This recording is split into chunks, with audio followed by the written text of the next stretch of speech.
In watching some of the political debaters who debate MAGA hats across these social media platforms, two themes that I have found just keep reoccurring.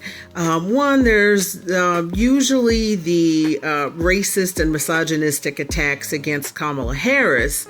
And then when it's pointed out that they can't really say anything bad about her, like they'll use the well, she slept her way to the top, which can't possibly be true because most of her positions have been elected. So what are you suggesting, that she went out and slept with the tens of millions of people who voted for her? So that gets struck down.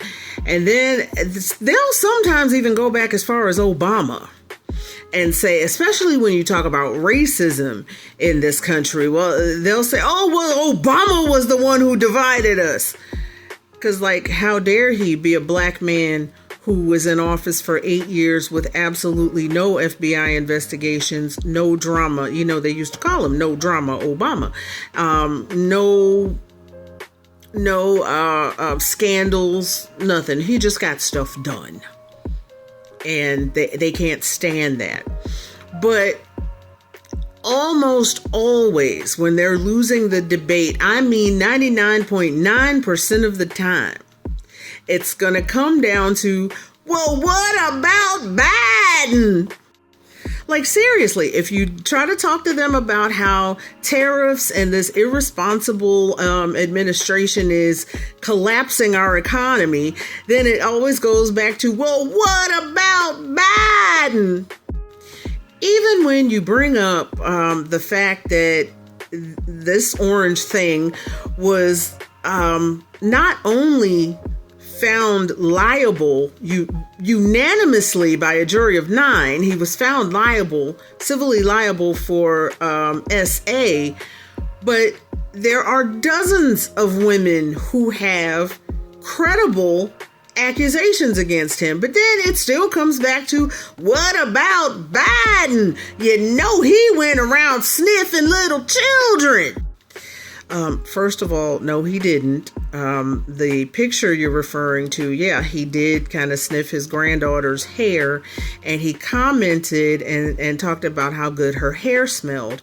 Because, you know, he had just lost his son, Bo, and the family was grieving, and he was trying to make the child smile because she was sad.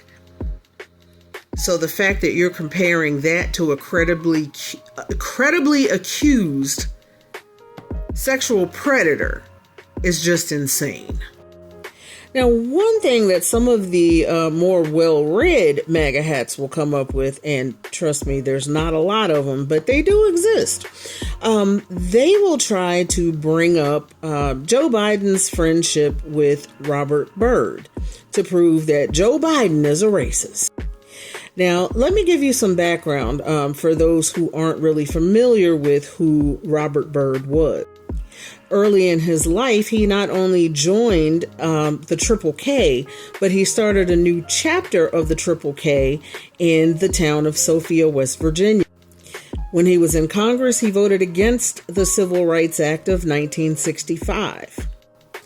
He used a racist epithet during an interview. He apologized for it later, but, you know, he wasn't exactly apologetic at the time. These are all facts. But the part that they leave out is that in 2001, Byrd actually left the Triple K and denounced what they stand for. Not only did he leave the organization, he went on a spiritual journey to deconstruct his internal racism. And in 2008, he endorsed Barack Obama. So when people bring up Joe Biden's friendship with Byrd, they're leaving out the fact that he denounced what the Triple K stood for and changed his ways. And that, in fact, is what made Joe Biden become his friend, because this was someone who proved that it is possible that even when you are in such a bad place as he was to join and promote a terrorist organization. Let's just be clear about who they are. He also changed his heart, denounced those views, and started doing the work of being anti-racist. And for those reasons, Joe Biden and Barack Obama chose to attend his funeral, and Joe Biden spoke at his funeral and talked about the fact that his heart changed from being hateful to learning to embrace everyone. So when you bring up that name and try to use it as a gotcha, just realize you're showing the world how ignorant you are and that you don't know what you think you know.